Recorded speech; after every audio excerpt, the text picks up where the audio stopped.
Vamos a abrir nuestras Biblias por el capítulo 12 de la carta de Pablo a los Romanos, que es el que venimos analizando hace ya un tiempo.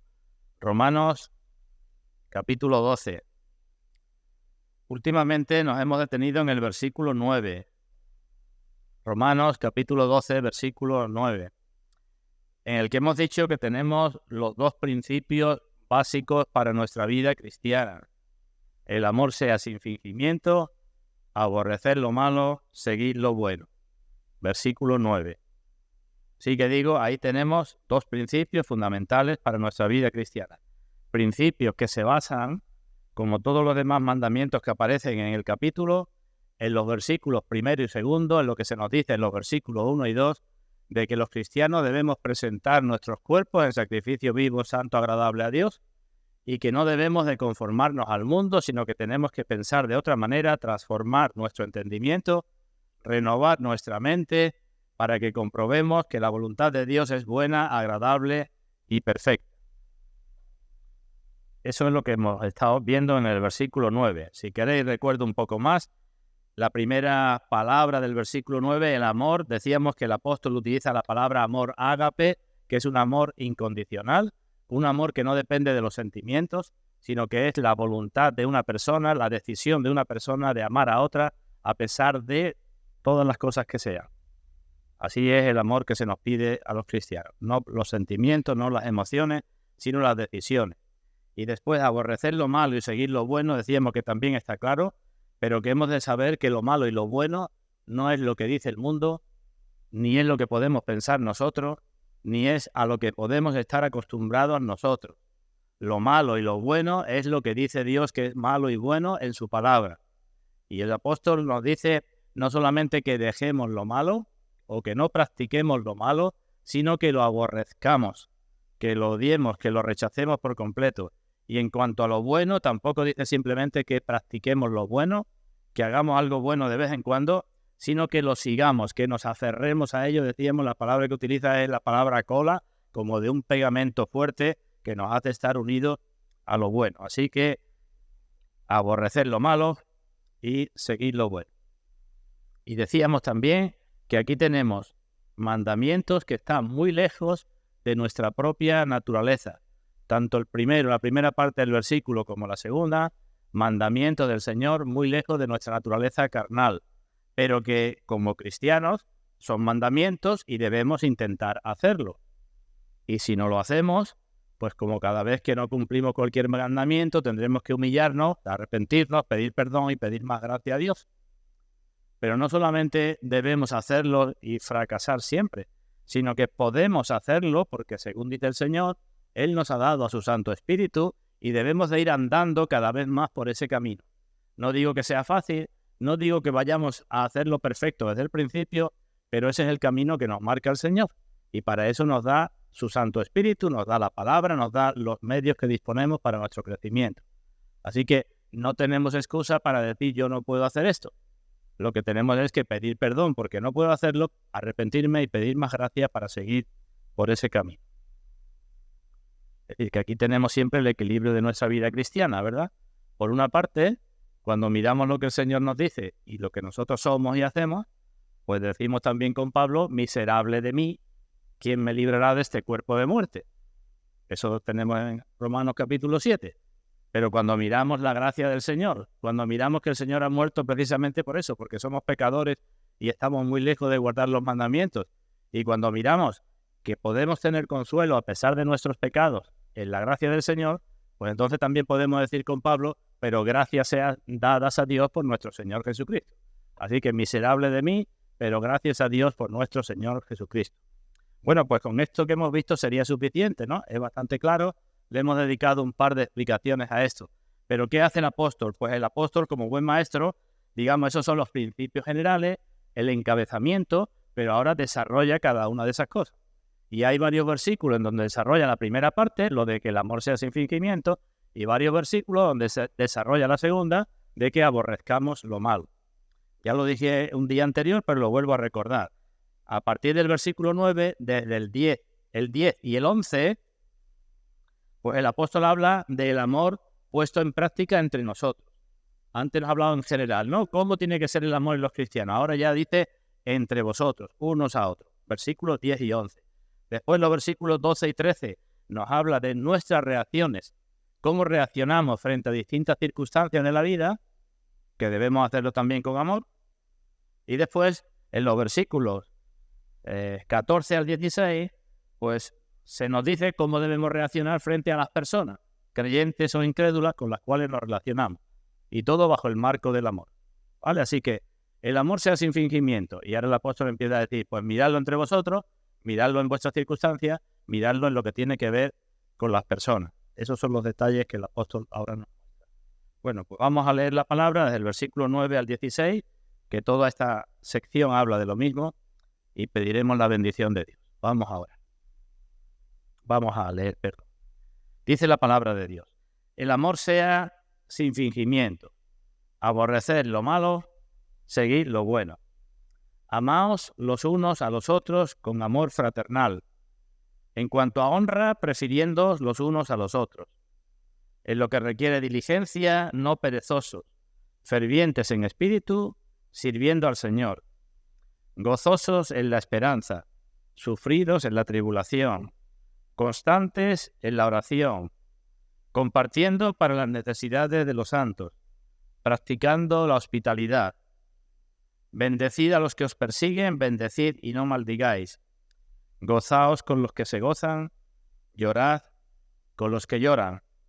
Y el último versículo, unánimes entre vosotros, no altivos, sino asociándoos con los humildes, no seáis sabios en vuestra propia opinión. Ahí tenemos pues todo el pasaje. Nos vamos a quedar hoy con el versículo 10, pero antes vamos a pedir la bendición del Señor. Vamos. Padre nuestro, ante ti venimos con gratitud porque de nuevo nos permites estar aquí reunidos en tu presencia. Y queremos, Padre, mostrarte la gratitud de nuestros corazones como hemos hecho cantando y ahora pues meditando en tu palabra, por la cual también te damos muchas gracias. Y queremos mostrarte nuestra gratitud en todo este tiempo en que aquí estemos. Pero tú sabes también nuestras debilidades, nuestros pecados y el modo en que cada uno de nosotros estamos ante ti. Y pedimos, Padre, que tu Santo Espíritu nos ayude a todos y supla aquellas cosas que nos faltan. Ayúdanos a estar atentos, ayúdanos a interiorizar y ayúdanos también y danos gracia para poner en práctica cada vez más estas cosas que tú nos dices. Reconocemos que son difíciles para nosotros, reconocemos que fallamos, pero queremos pedirte más de tu gracia, no tanto conforme a nuestra necesidad, sino conforme a las riquezas que tú tienes en gloria en Cristo Jesús. Tú puedes hacer y darnos todas las cosas mucho más abundantemente de lo que nosotros pedimos, entendemos o necesitamos. Y a ti acudimos como Padre y Señor de toda gracia, como Dios de toda gracia, para que tú también la derrames sobre todos los presentes. Y lo pedimos para la gloria de tu nombre y en el nombre de nuestro Señor Jesucristo. Amén. Bueno, pues vamos entonces con el versículo 10. Como vemos, tiene dos partes diferenciadas, ¿verdad? Vamos a quedarnos con la primera. Empezamos con la primera. Amaos los unos a los otros con amor fraternal. Aparece en esta parte dos veces la palabra amor, ¿verdad? Amaos y con amor. Ninguna de las dos es la palabra ágape del versículo 9, cuando nos dijo el amor sea sin fingimiento. Así que el apóstol, una vez que ha dicho el amor en general tiene que ser así, un amor ágape, ahora particulariza y utiliza otras dos palabras para hablar del amor. La primera de ellas, cuando dice amaos, es una palabra, si queréis la digo en griego, la palabra en griego siempre de amor empieza por filo, menos la palabra ágape.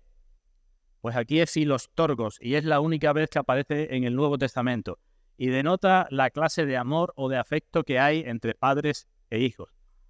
Mejor de los padres hacia los hijos, aunque también hay un amor con afecto de los hijos hacia los padres. Así que ahí está designando, cuando dice amaos los unos a los otros, está hablando de un amor que no depende de las circunstancias, sino de un amor que se lleva dentro, como el que los padres tienen hacia sus hijos. Esa es la primera palabra que utiliza. Y la otra palabra también empieza por filo o fila, que es Filadelfia. Adelfo es hermano, entonces ahí está hablando del amor que hay entre hermanos. Así que amaos con el amor de padre a hijo, con amor fraternal, con el amor que hay entre hermanos de una misma familia. Es decir, que con las dos palabras el apóstol está haciendo referencia al amor, a la clase de amor que hay donde hay vínculos de sangre. Eso es lo que está haciendo referencia. No es lo mismo el amor de un padre a un hijo que entre dos hermanos en una misma familia, pero si la familia es bien avenida, creo que todos entendemos lo que nos está diciendo el apóstol, ¿verdad? ¿Lo entendemos? Otras versiones, como es difícil de dar la idea con las dos palabras, traducen de la siguiente manera: amaos con el cálido afecto de los hermanos cordialmente los unos a los otros. Es una forma de explicar un poco, ya no es la traducción literal. Otra versión dice: sed cariñosamente afectados los unos por los otros. Así que el primer amor es el amor instintivo de padres a hijos. ¿Conocemos algún ejemplo en la Escritura? Y decimos sí, ahí tenemos a David, un hombre según el corazón de Dios, con su hijo Absalón. Sabemos la historia, ¿verdad? Absalón quiso matar a su padre. Absalón tuvo relaciones con las mujeres de su padre. Cuando se comenzó la guerra, pues Absalón murió, y cuando le trajeron noticias, David lloraba por Absalón. Incluso antes de que lo mataran, él le dijo a sus generales que tuvieran mucho cuidado. Así que ese es el amor que David tenía para su hijo Absalón. Incluso después de aquello, los generales le dijeron que se dejara ya de sensiblerías, podemos decir, que no podía ser tan endeble y que tenía que salir al pueblo porque si no le iba a pasar a él peor que le pasó a su hijo. Los generales amenazaron a David para que dejara de llorar por su hijo. Bueno, pues eso es lo que dice Pablo, que debe haber los cristianos. Amaos los unos a los otros. Y en cuanto a la otra palabra, el amor entre hermanos, pues también en la Biblia hay algún ejemplo. Y por no irme más lejos, tenemos la relación, aunque no eran hermanos, que hubo entre el mismo David y Jonatán antes de que David fuera rey. ¿Os acordamos? El hijo de Saúl, Saúl quería matar a David, pero hubo una relación de amor muy grande entre ellos, se hicieron juramento y el hijo del rey, Jonatán, le dio a David su espada, su arco, su talabartes, dice la Biblia, porque lo amaba. Claro el significado, ¿verdad? Pues bien, el apóstol une las dos palabras y las une además al amor ágape que hablamos el otro día. ¿Y qué quiere que veamos aquí? Pues que no solamente hemos de amar incondicionalmente de una forma seca, ¿entendéis, verdad? Sino que hemos de esforzarnos por andar amando de esta forma. Que el amor entre los cristianos no es solamente un amor superficial o un amor más o menos obligado, sino un amor que tiene que ir mucho más lejos. Es como si nos dijera: amad a los hermanos en la fe, pensando que sois hermanos en la sangre. Más aún, pensando que sois padres e hijos. Y esto por vuestra propia decisión y por vuestra propia voluntad. Eso es lo que está diciendo. ¿Lo repito? Y ya podríamos pensar muchas cosas, no lo voy a hacer, de lo que hacen unos padres con unos hijos con unos padres, o unos hermanos con otros hermanos, en una familia bien avenida, ¿verdad? Bueno, pues esto es lo que dice el Señor, esto es lo que el Señor espera de nosotros. Todos recordaréis que el Señor dice que tenemos que amar incluso a nuestros enemigos, ¿verdad? Pues si tenemos que amar a nuestros enemigos, mucho más tenemos que amar a los hijos del mismo Padre, que son miembros del mismo cuerpo, que han nacido de nuevo igual que yo, porque además el mostrar o no mostrar ese amor muestra si somos o no somos cristianos. Dice Juan en su primera carta: nosotros sabemos que hemos pasado de muerte a vida en que amamos a los hermanos. El que no ama a los hermanos está todavía en muerte. El que es indiferente a los hermanos, el que dice como Caín decía de Abel cuando Dios le preguntó: ¿dónde está tu hermano? Y Caín dijo: bueno, ¿soy yo acaso el guarda de mi hermano? ya es grandecito para que se cuide solo, ¿no? No tengo yo que preocuparme por él, pues eso dice el Señor, no ha nacido de nuevo. Así que no solamente es la importancia, sino la importancia también para nuestra seguridad de que hemos nacido de nuevo. Lo mismo que dije con el versículo 9, digo ahora con el versículo 10. Esto de amaos los unos a los otros con este doble significado, ¿es un mandamiento o no es un mandamiento? Es un mandamiento del Señor, ¿verdad? ¿Y qué tenemos que hacer frente a este mandamiento? Esforzarnos por cumplirlo, ¿no? ¿Y qué tenemos que hacer cuando no lo cumplimos? Pues pedir perdón al Señor, arrepentirnos y pedir más gracia al Señor por seguir por ese camino. ¿Está claro? Está claro, ¿verdad? Pues bien, algunos comentaristas dicen, esto está tan claro que no es necesario seguir adelante. No hace falta entrar en más detalle ni en más cosas porque esto es suficientemente claro, igual que el versículo 9 es suficientemente claro. Pero yo no estoy de acuerdo con los comentaristas que piensan así, que como es claro ya no hace falta decir más nada y ya podemos terminar, irnos todos a casa tan tranquilos, decimos ya tenemos la idea. Creo que es necesario enfatizar la idea, machacar, como dice la Escritura, en el clavo cuando aún está caliente, ¿verdad? En el hierro cuando aún está caliente, como hacen los herreros. Así que no basta con decir que ya lo entendemos. Lo que tendríamos que preguntarnos es, ¿estoy yo haciendo esto? ¿Esto es cierto de mí? Y si no es esto cierto de mí, ¿por qué no es? Y tendría que preguntarme, ¿y quiero yo andar por este camino o no quiero andar por este camino? No solamente entender el significado, sino examinarnos cada uno, porque es fácil de entender, pero una cosa es que sea fácil de entender y otra cosa es cómo andamos nosotros, ¿verdad? Así que seguimos avanzando un poco más en este asunto. Y lo primero que quiero decir es que no nos debemos equivocar porque lo que no podemos hacer es crear en nosotros sentimientos.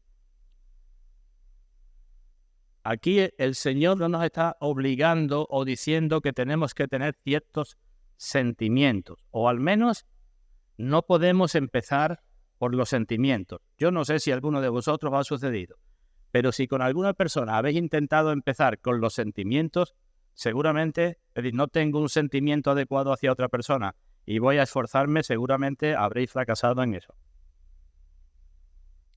Estamos frente a un mandamiento que nos dice que debemos tener el sentimiento de un padre a un hijo, de un hermano a una hermana. Y eso no sale de nosotros. Y creo que hay un único camino para que esto vaya saliendo de nosotros. Creo que hay una única forma. ¿Y cuál es la única forma? Lo he recordado al principio. Traernos a nuestra mente y a nuestros corazones una y otra vez lo que hemos leído en el versículo 1 y en el versículo 2. Ese es el único camino. Que nos demos cuenta, y el versículo 1 y el versículo 2 comienza con un así que, si tenéis la Biblia abierta, con un por tanto, y decíamos, los dos versículos primeros del capítulo 12 se basan o nos llevan a mirar toda la doctrina que nos ha dicho antes el apóstol. Entonces, teniendo eso en cuenta, lo resumo más o menos así. Los cristianos estamos llamados a examinarnos y a ver por qué somos cristianos. ¿Qué ha sucedido en nosotros para que seamos cristianos? ¿Qué implica ser cristiano? ¿Qué me ha alcanzado a mí? ¿Qué me ha dado Dios? ¿Cómo fue la obra del Señor Jesucristo? ¿Qué ha hecho y está haciendo el Espíritu Santo en mi vida? ¿Qué me promete Dios? ¿Cuáles son sus promesas? Todo lo que es la gran salvación. Como no interioricemos eso y a raíz de eso digamos, tengo que vivir para el Señor, presentar mi cuerpo para el Señor y tengo que renovar por completo mi forma de pensar, si no hacemos eso, es imposible que hagamos luego lo que aquí nos está diciendo el apóstol. Repito, no es que sea una cosa fácil, pero hay un camino. Y el camino es decirnos a nosotros una y otra vez, así que por las misericordias de Dios y no os conforméis a este mundo, sino transformaos. Creo que es el único modo. Por tanto, no debemos aproximarnos a estos mandamientos pensando primero en los sentimientos.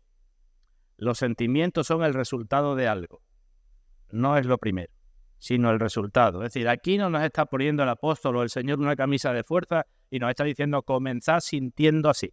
No. Lo que tenemos que pensar una y otra vez es lo que somos y la nueva naturaleza que tenemos y lo que son los hermanos y la nueva naturaleza que tienen los hermanos y que yo estoy obligado a amar a los hermanos y que los hermanos están obligados a amarme a mí, que formo parte de una nueva familia, que ya no solamente somos miembros de un cuerpo, sino también miembros de una familia, y pensar y meditar en eso es lo que me tiene que llevar a andar en este camino. Porque creo que no hay cosa mejor en esta vida que nos pueda pasar que amar y ser amados, ¿verdad? Eso es lo que dice el Señor. Hay un proverbio que dice, el que riega también será regado. Y esto se puede aplicar al amor también. El que riega será regado, promete el Señor. Digo que no quiero pasar tan rápidamente, entonces vamos a ver algunos pasajes que tienen que ver con este asunto. Acompañadme a ver lo que dice el Señor en Marcos capítulo 10. Marcos capítulo 10. Versículo 29.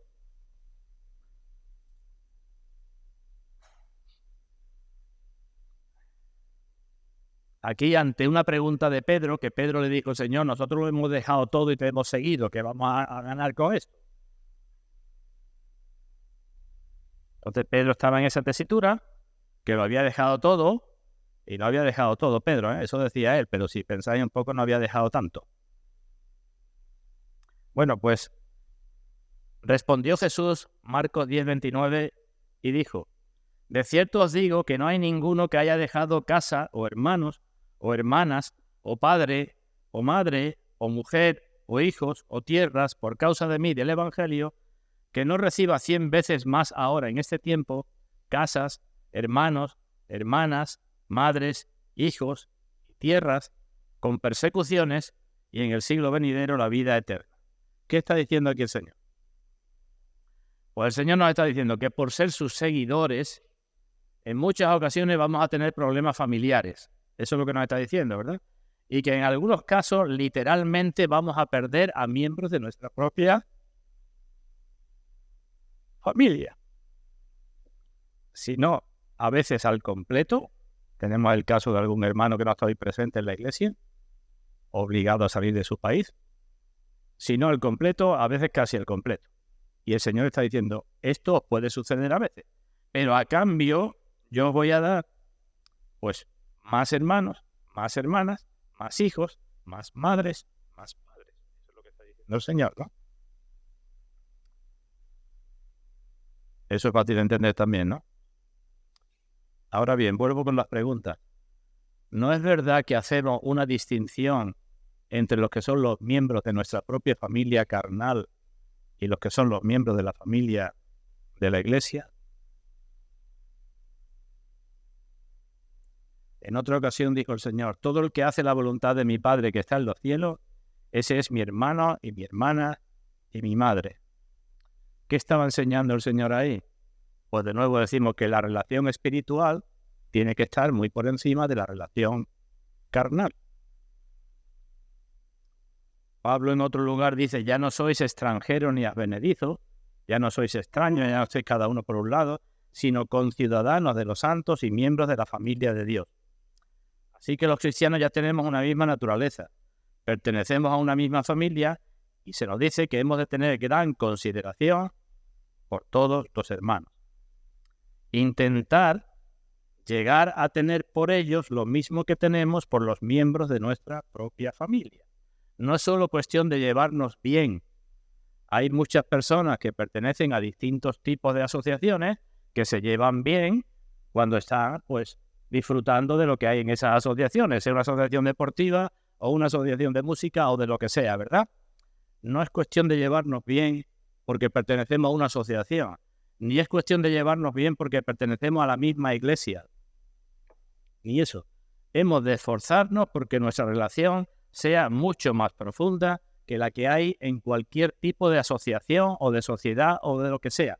Que los lazos de unión entre nosotros tienen que ser más fuertes y más profundos que el que simplemente es porque yo le diga a otro hermano. Está bien que nos digamos hermanos, pero tiene que ser mucho más. Y para andar por ese camino necesitamos interiorizar las doctrinas que he dicho antes que están en los primeros capítulos de Romanos. Os digo de otra manera para que nos analicemos. ¿No es cierto que estamos más dispuestos a hacer muchas más cosas con la gente de nuestra familia carnal que con las personas que no son de la familia? Me diréis, claro que sí, ¿verdad? Por un lado, estamos más dispuestos a defender a los miembros de nuestra familia. Estamos más dispuestos a excusarlos cuando meten la pata, a justificarlos. De alguna forma estamos más dispuestos a estar por ellos que por cualquiera de la calle, ¿verdad? Eso por un lado. Y por otro lado, estamos más dispuestos a sacrificarnos o privarnos de cosas por ellos. Si no hay que dormir por un padre o una madre que están enfermos, pues no se duerme, ¿verdad? A ningún buen hijo se le ocurre decir, tengo que llevar a mi padre al médico, pero como es la hora de acostarme, ya lo llevaré mañana o pasado. Entonces, los miembros de una misma familia no solamente, digamos, se apoyan, sino que también están dispuestos a sacrificarse los unos por los otros en un montón de cosas, a ayudarse en sus necesidades, a consolarse en sus penas, a aconsejarse en sus desvaríos, a estar con ellos en momentos felices y en momentos tristes, etcétera, etcétera. Pues Pablo nos está diciendo que ese es el camino por el que tenemos que andar como cristianos. Y hay muchas más citas. Sabéis que en 1 Corintios capítulo 12, cuando el apóstol pone el ejemplo del cuerpo de que todos somos necesarios, al final del capítulo va diciendo que todos los miembros deben preocuparse los unos por los otros. Y que si un miembro padece, todos los miembros se duelen con él. Y si un miembro recibe honra, todos los miembros con él se gozan. Esto tiene que ser cierto de los cristianos. Esto tiene que llevarnos a tener cada vez una mayor conciencia de familia y a alegrarnos y a sufrir con los demás miembros, porque como he dicho antes, no solamente somos miembros de un cuerpo, sino miembros de una familia. Lo digo más concretamente. Habrá momentos o circunstancias con hermanos o hermanas difíciles o en circunstancias extraordinarias en donde no entendemos o no podemos entender lo que hace o lo que está haciendo el hermano o la hermana. Bueno, pues, ¿cómo hemos de tratarlos? No justificando su pecado, pero intentando tratarlo lo mismo que trataríamos a un miembro de nuestra familia cuando también funciona de manera que no entendemos muy bien. Este es el único modo, hermanos, en que la Iglesia pueda andar como el Señor dice. Y para esto es necesario que desarrollemos un espíritu pacificador. Dice el Señor, bienaventurados los pacificadores, porque ellos, y solo ellos, serán llamados hijos de Dios. Solo los pacificadores son miembros de la familia de Dios. Y el único modo que podemos vivir glorificando a Dios es mostrando al mundo que tenemos una nueva relación entre nosotros. Y hay multitud de pasajes que hablan de este asunto y que se citan con frecuencia. ¿Va quedando más claro la cosa? Sigo adelante con otro ejemplo. Hasta cierto punto, para todos nosotros son válidas las palabras que dijo Saúl, el rey Saúl, a David cuando era joven, cuando tuvo que enfrentarse con Goliat. Hasta cierto punto, a todos nosotros se nos aplican esas palabras. ¿Nos acordamos? Estaba el pueblo de Israel luchando contra los filisteos. Aparecía cada día un gigante Goliat que decía, bueno, que salga uno de vosotros y pelee conmigo. En vez de pelear los dos ejércitos, uno de vosotros, no había nadie que se atreviera, ¿verdad? Y llegó David dijo, yo voy a luchar contra él. El rey Saúl quiso que se pusiera sus armas, el David no sabía, pero le dijo el rey, no podrás ir contra aquel filisteo para pelear con él, porque tú eres un muchacho y él es un hombre de guerra desde su juventud. Las palabras de Saúl a David. Tú no puedes pelear contra ese gigante porque tú eres un muchacho y él es un hombre de guerra desde su juventud. Pues yo digo, hermanos, así somos todos o hemos sido todos en mayor o menor medida desde nuestra juventud. Personas dispuestas a altercar por cosas reales o por cosas incluso imaginarias. Personas de guerra, personas llevadas por nuestra carne cuyos frutos son los celos, los pleitos, las iras, las contiendas y los problemas. Así es nuestra naturaleza. como aquella que decía Saúl que era de Goliat. Hombres de guerra desde nuestra juventud. ¿Qué hizo David? David no dijo, bueno, pues como tengo que enfrentar a este gigante, me voy. Y David dijo, no, voy a confiar en el Señor, ¿verdad? Y fue al arroyo, ¿y qué hizo? Si nos acordamos, dice la Escritura que escogió, no la hizo al azar, sino que fue al arroyo y escogió 5 piedras lisas del arroyo, las metió en su zurrón y se fue hacia el gigante, ¿verdad? Con la confianza de que Dios le había ayudado antes a matar a un oso y a matar a un león. Y sabemos la historia, ¿verdad? Cuando se aproximó a Goliat, sacó una piedra sola y con la honda y la piedra, pues la clavó la piedra en la frente del gigante y le cortó la cabeza. Pues aquí hay un símil para nosotros por nuestra naturaleza y con lo que debemos hacer. Por nuestra naturaleza no tenemos ni amor ágape de unos con otros, ni amor paterno-filial de unos con otros, ni amor fraterno. No tenemos. Y ese es el gigante contra el que tenemos que luchar. ¿Cómo lo hacemos? Lo he dicho antes, pero sigo con el símil de David. David fue y escogió 5 piedras, ¿verdad? Listo. ¿Qué tenemos que hacer nosotros? He dicho antes, Romanos capítulo 1 hasta el capítulo 12. Tenemos que escoger las doctrinas que decimos creer y guardarlas cuidadosamente en nuestro zurrón. ¿Cuál es nuestro zurrón? Decimos nuestro corazón y nuestra cabeza. Guardar esas doctrinas cuidadosamente dentro de nosotros. Y cada vez que tengamos que luchar contra ese gigante, sacar con una. A lo mejor tenemos bastante. No hace falta sacarlas todas. ¿Qué doctrinas fundamentales hemos visto y que debemos pensar en ellas e interiorizar? Digo 5 doctrinas esenciales de nuestra fe, igual que David cogió 5 piedras. Primera doctrina fundamental que debemos interiorizar, que somos por naturaleza depravados totalmente.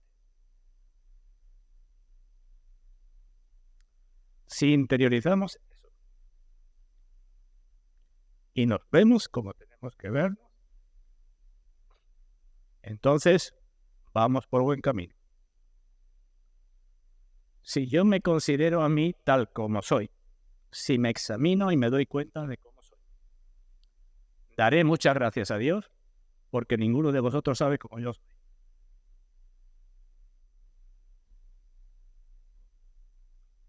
Y no me importará tanto cuando vosotros me digáis algo que no le gusta a mi carne. Porque en el fondo diré, si supieras, no solamente merezco lo que me está diciendo, sino más. Andar por ese camino, tener esa piedra en el zurrón, es bueno para que nos amemos unos a otros fraternalmente. Otra piedra. Digo 5 piedras fundamentales. ¿Cómo hemos llegado a ser salvos? ¿Qué doctrina es? Elección incondicional de Dios. A pesar de ser como soy y a pesar de que no podía hacer la voluntad de Dios, a pesar de que no quería hacer la voluntad de Dios, a pesar de todo eso, Dios ha querido salvarme. Ni por ningún mérito mío de antes, ningún mérito de ahora, ningún mérito de más adelante. Bueno, pues si yo pienso por qué soy salvo y cómo he sido salvo, lo que eso implica, pues eso también me ayuda, es otra piedra que puedo usar para vencer a ese gigante que decía antes con el cual tenemos que luchar tantas veces. Otra piedra fundamental, el llamamiento eficaz que nos hace el Espíritu Santo. Así éramos, Dios el Padre nos elige, el Espíritu Santo nos llama y nos llama de forma distinta a como llama al mundo, porque muchos son llamados y pocos los escogidos. Y nos llama para tocar nuestro corazón y nos hace nacer de nuevo y nos da una nueva naturaleza y nos hace que ya nos guste las cosas de Dios, porque si nos llamara y nos dejara con la misma naturaleza seguiríamos siendo iguales, exactamente iguales. Así que el llamamiento eficaz, otra piedra. Otra piedra, no solamente basta con que Dios diga, a este voy a salvar y lo perdono. Hace falta que alguien pague por mi pecado y mi culpa. ¿Y quién es ese alguien que paga? Cristo. Otra piedra fundamental, la expiación limitada de Cristo. Cristo ha muerto por sus ovejas. Y Cristo ha querido que yo sea una oveja. El Padre se la ha dado a Cristo, me ha dado a mí a Cristo y Cristo muere por mí. Otra piedra fundamental. Y otra piedra fundamental, la preservación. Algunos dirán, está tocando los 5 puntos del calvinismo. Sí, eso es lo que estoy tocando. Las 5 doctrinas fundamentales de la salvación. ¿Por qué seguimos creyendo? ¿Por qué seguimos en la fe después de unos años? Porque Dios nos guarda. Igual que empezamos por la gracia de Dios, continuamos por la gracia de Dios. ¿Y qué nos ha prometido Dios? Dios nos ha prometido que nos llevará hasta la gloria. ¿Por qué? Por su gracia también. Ahí tenéis, hermanos, 5 piedras escogidas para tenerlas siempre en nuestro zurrón y que no se nos olvide.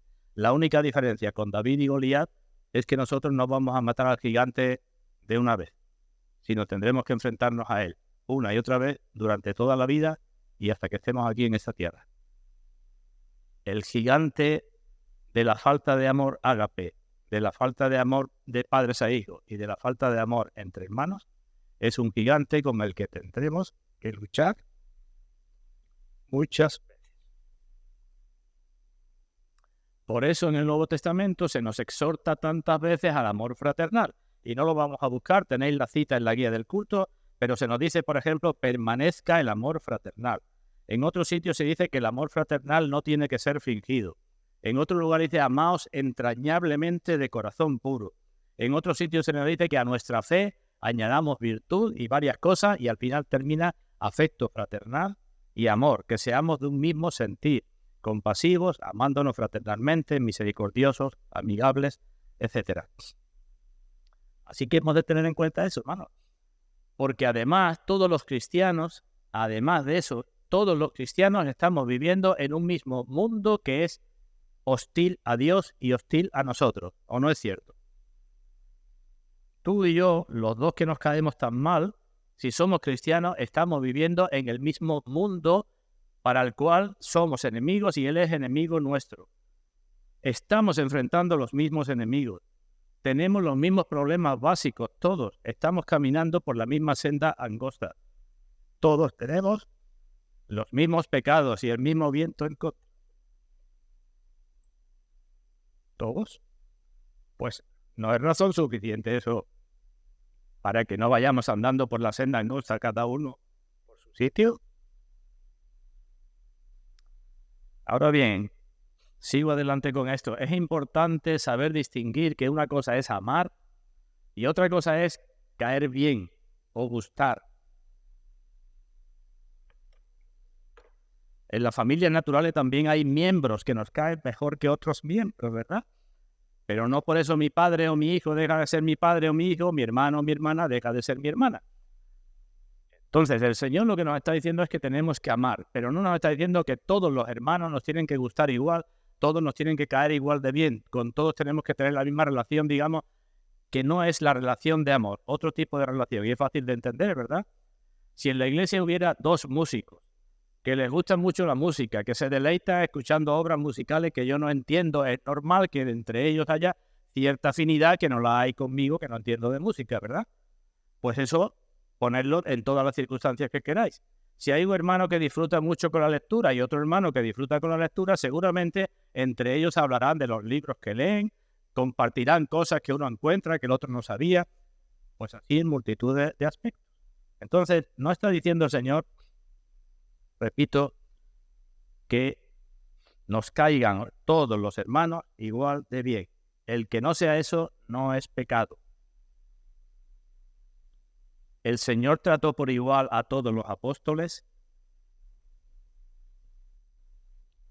Hago la pregunta adrede para pillaros. En un sentido sí, en otro sentido no. ¿Amó el Señor por igual a todos los apóstoles? Sí. ¿Trataba por igual a todos los apóstoles? No. ¿Quiénes estuvieron con él en el monte de la transfiguración? Pedro, Santiago y Juan. ¿Quiénes estuvieron con él más cerca en el huerto de Getsemaní? Pedro, Santiago y Juan. ¿Entendemos esto? El mandamiento es amar a todos, pero no podemos estar del mismo modo a gusto con todos. No es cuestión de que el hermano me caiga más o menos simpático. Es cuestión de mi decisión de amar al hermano, aunque tenga un temperamento difícil para mí. Eso es lo que nos está quedando. Y lo que tenemos que preguntarnos es si queremos andar por ese camino. Si intentamos actuar con el hermano del mismo modo que actuamos con nuestros parientes. Porque dice el Señor que en esto conocerán todos que soy mi discípulo, ¿verdad? ¿Cuál es más fuerte? Pregunta para los pequeños. ¿Cuál es más fuerte? ¿El lazo que hay entre las relaciones naturales o el lazo que hay por ser hermanos en la fe? ¿Qué lazo es el más fuerte? Y decimos, más fuerte el segundo, ¿verdad? Porque el primero es circunstancial y termina. Dios me ha dado unos padres porque Dios quiso y ya terminó mi relación con mis padres porque ya el Señor se los llevó. Y Dios me ha dado un hermano o unos hermanos que puedo tener más o menos relación con ellos, pero llegará un día en que también termine esa relación, ¿verdad? Y puede terminar por distintos motivos, porque el Señor nos lleve o por lo que sea, porque salgamos peleando por la herencia. Las relaciones familiares son circunstanciales y temporales, las otras son eternas. Y tenemos que tener eso presente. Y tenemos que pedir al Señor no solamente que alumbre nuestro entendimiento, sino que nos dé más de su amor en nuestros corazones, porque esto solo lo produce Dios. Solo lo produce Dios. Acompañadme a una cita, 1 Tesalonicenses, capítulo 4. 1 Tesalonicenses, capítulo 4, versículo 9.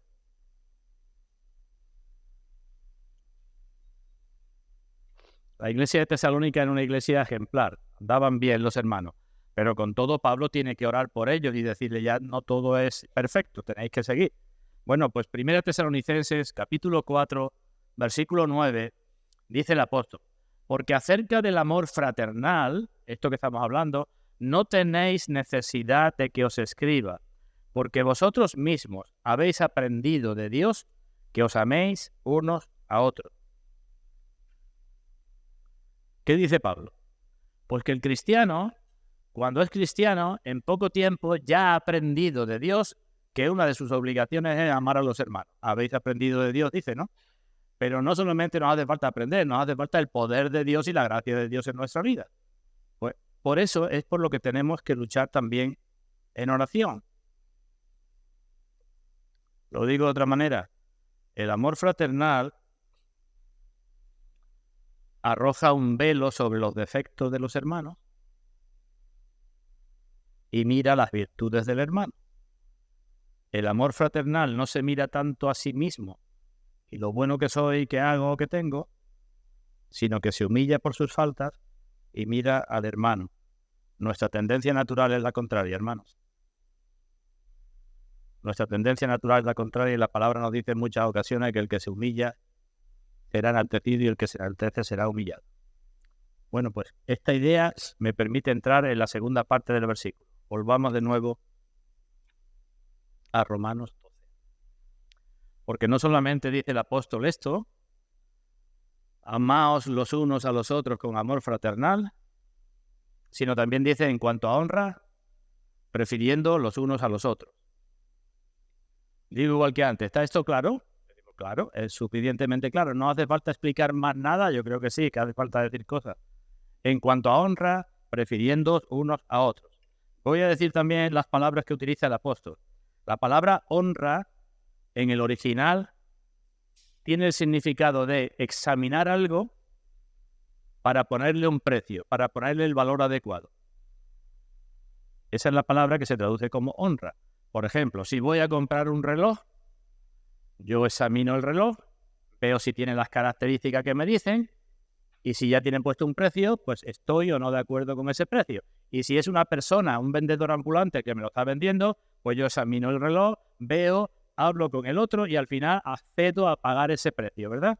Eso es valorarlo, examinar cuidadosamente y decir, pues tiene este valor. De hecho, la palabra en otros lugares se traduce como valor o se traduce como atenciones.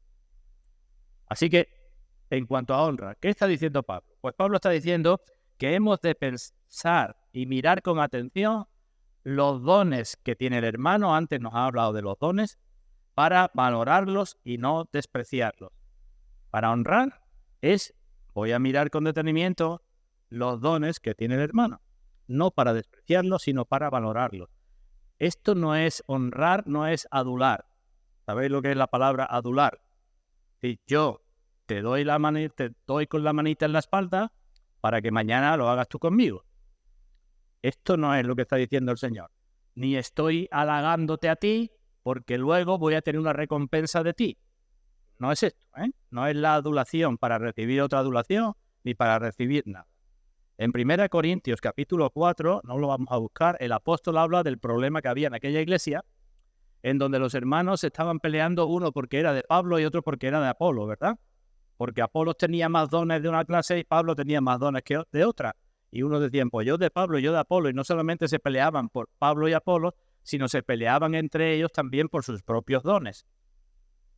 Eso estaba sucediendo en la iglesia. Tenéis abiertos Romanos. Pero ¿qué hemos leído que nos dice Pablo en Romanos 12:3? Que cada cual que está entre vosotros no tenga más alto concepto de sí que el que debe tener, sino que piense de sí con cordura, conforme a la medida de fe que Dios repartió a cada uno. Conforme a la medida de fe que Dios repartió a cada uno. Así que miramos al hermano y decimos, ¿el hermano qué tiene? ¿O qué hace? ¿O qué puede? ¿Y por qué? Por la medida de fe, por los dones que Dios ha dado a cada uno. Esa es la palabra honra. Y de acuerdo con eso, yo lo valoro. La otra palabra, preferir, significa ir delante o conducir. Estamos todos cansados ya, intentaré que no nos cansemos. En cuanto a honra, prefiriendo los unos a los otros. ¿Y qué es preferir? En el original es ir delante. ¿Y qué significa esto de ir delante? Pues significa por lo menos dos cosas que se pueden aplicar en el original. Se va delante de alguien con deferencia. ¿Sabéis lo que es deferencia? Es como cuando un caballero con deferencia va delante de una dama y le abre la puerta, aunque eso hoy me dirán algunos que soy machista por hablar así. Eso es ir delante. Es como cuando Juan el Bautista iba delante del Señor preparando el camino. Preferirse unos a otros es ir delante del hermano para ensalzar al hermano. Eso es, ir delante. Facilitarle las cosas, los dones que tiene el hermano. Y la otra idea es, pues, ser el primero en hablar bien de los dones del hermano. Eso es ir delante. Así que en cuanto a honra, en cuanto empecéis a valoraros unos a otros, funciona de esta forma. En otros sitios nos dice no estimando cada uno a los demás como superiores a él mismo. ¿Nos acordamos? Filipenses capítulo 2, cuando nos habla de que tenemos que seguir el ejemplo de Cristo. Que estimemos a los demás como superiores a nosotros mismos. Así que ya nos ha dicho Pablo que tenemos dones. ¿Y por qué tenemos dones? Porque Dios nos lo ha dado. ¿Y el que no tiene ciertos dones? Porque Dios no se lo ha dado. Tenemos entonces que examinar cuál es nuestra actitud hacia nuestros propios dones y hacia los dones de los demás. ¿Entendido, no? El examen de cómo reacciono, cómo me veo a mí mismo con mis propios dones y cómo veo a los hermanos con los dones que Dios les ha dado. No es modestia fingida, es decir, yo no sirvo para nada, porque detrás de la modestia puede haber mucho orgullo. Tampoco es cuestión de ocultar los dones. Una persona puede ser más inteligente y en una cuestión de debate no estaría bien que no diera su propia opinión. Pero al mismo tiempo que da su propia opinión, tiene que tener muy en cuenta la opinión que está dando otro hermano que a lo mejor no es tan inteligente. Eso es lo que estamos diciendo. En resumen, ¿qué es lo que nos dice el Señor? Que no hay lugar para el orgullo en la vida cristiana. Eso es lo que nos está diciendo aquí en cuanto a honra, prefiriendo unos a otros. Que no hay lugar para el orgullo en la vida cristiana, porque el orgullo da siempre problemas a todos los niveles. Os lo digo de otra manera, cada vez que una persona se enorgullece de sí misma, de lo que tiene o de lo que hace, o de cómo lo hace, o de cosas por el estilo, no solamente se está haciendo daño a sí misma, sino que está infravalorando o menospreciando a otro hermano o a otra hermana. ¿Lo entendemos? Si yo no me valoro a mí adecuadamente, de acuerdo, y me interiorizo que por la gracia de Dios soy lo que soy, los dones me los ha dado Dios, estaré mostrándome orgulloso con lo que hago, con lo que digo, con lo que tengo, y al mismo tiempo le estaré diciendo a muchos hermanos, pues tú eres mucho menos. Y eso sucede en multitud de aspectos en la vida cristiana, en nuestras relaciones, hermanos. Con lo que soy, con lo que tengo, con lo que hago. Si andamos así, estamos despreciando al que no tiene, al que no hace, al que no dice. Pasajes de la Biblia. Bienaventurados los pobres en espíritu. Esos son los que se prefieren en honra unos a otros. Bienaventurados los mansos. Esos son los que andan por ese camino. Bienaventurados, como decía antes, los pacificadores. El Señor puso una parábola de aquellos que querían los primeros asientos, ¿verdad? En una boda, sabemos, ¿no? Uno le dijo, ¿tú qué haces aquí? Ponte más para atrás. Y el que estaba más para atrás. ¿Y cómo termina el Señor esa parábola? Pues del mismo modo que he dicho antes, el que se enaltece será humillado y el que se humilla será enaltecido. El apóstol Pablo, si seguís la pista de sus declaraciones en las cartas, en una ocasión, 1 Corintios 15, dijo que era el menor de los apóstoles. En otro sitio dijo que había trabajado más que todos juntos.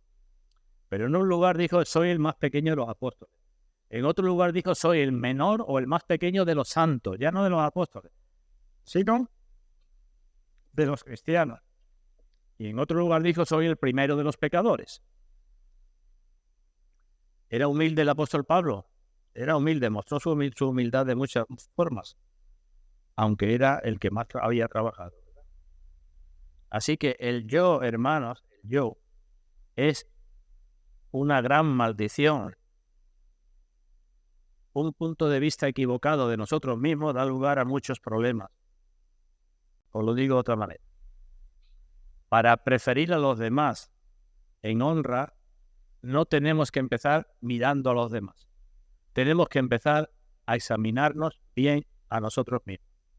Hasta que no nos examinamos bien a nosotros mismos, no podemos evaluar correctamente a los demás. ¿Lo entendemos? Porque la tendencia natural es, qué grande soy, yo siempre me sobrevaloro y entonces ya estoy infravalorando a los demás, olvidándome que lo que tengo es porque Dios me lo da. Esto da lugar a problemas de sensibilidad, de hipersensibilidad, de estar dispuesto siempre a altercar por la más mínima ofensa, lo pongo entre comillas, real o imaginaria. Esto da lugar a estar siempre con la escopeta cargada, porque yo soy y tú no eres. Y eso entonces es imposible que no dé lugar a problemas. El mismo apóstol que dice que era el primero de los pecadores, en otra de sus cartas dice, yo en muy poco tengo el ser juzgado por vosotros o por tribunal humano, y ni aún yo mismo me juzgo. Esto no se puede tomar como que el apóstol estaba siendo orgulloso despreciando a los demás. También se puede hacer decir esta frase con orgullo. Con orgullo, me importa muy poco lo que digáis, porque yo voy a seguir. Eso es, ¿no? Pero Pablo no dice eso. Pablo está diciendo, ya me he examinado a mí mismo, ya sé cómo soy, y ya mi condena, mi justificación me la dará el Señor, y ya no pierdo tiempo con lo grande que soy, ni con lo que hago, ni con lo que nada. Eso es lo que está diciendo Pablo. El orgullo y la sobreestima es una enfermedad terrible que no solamente produce daño a la persona que lo tiene, sino también a todas las demás. Y se nos dice muchas veces en la Biblia que no hagamos nada por contienda ni por vanagloria, sino que lo hagamos con humildad, etcétera, etcétera. Vuelvo otra vez a lo de atrás de la doctrina. Si nos damos cuenta de la maravilla que es ser cristianos, si nos damos cuenta y decimos con Pablo, por la gracia de Dios soy lo que soy, si vamos conociendo cada vez más a Dios, conociendo cada vez más su palabra, conociéndonos cada vez más nosotros mismos, conociendo al Señor Jesucristo y su obra, conociendo cada vez más lo que tenemos que conocer, nuestros propios pecados, entonces creceremos en humildad iremos por el camino de preferir en honra unos a otros. Así que necesitamos primero examinarnos a nosotros honestamente, nosotros a nosotros mismos, y entonces ya habremos resuelto por lo menos una parte del problema. Lo decía antes, ¿verdad? Cuando yo me digo cosas muy malas a mí mismo, doy gracias a Dios porque los demás no sabéis el resto de cosas que yo sé acerca de mí mismo. Y así te será más fácil honrar a los demás. Evidentemente, ¿cómo funciona el mundo? Al revés, ¿verdad? Yo soy el grande, es decir, el orgullo bien fuerte y el menosprecio de los demás. También aquí tenemos que renovar nuestro entendimiento y no conformarnos al mundo. Mirar las virtudes de los demás y las flaquezas nuestras. El mundo hace lo contrario, ¿verdad? Miramos lo grande que uno es, el mundo mira lo grande que uno es y lo flaco que son los demás. El cristiano, dice Pablo en Romanos, ya vive bajo la gracia y la gracia tiene que ir reinando poco a poco en nuestra vida.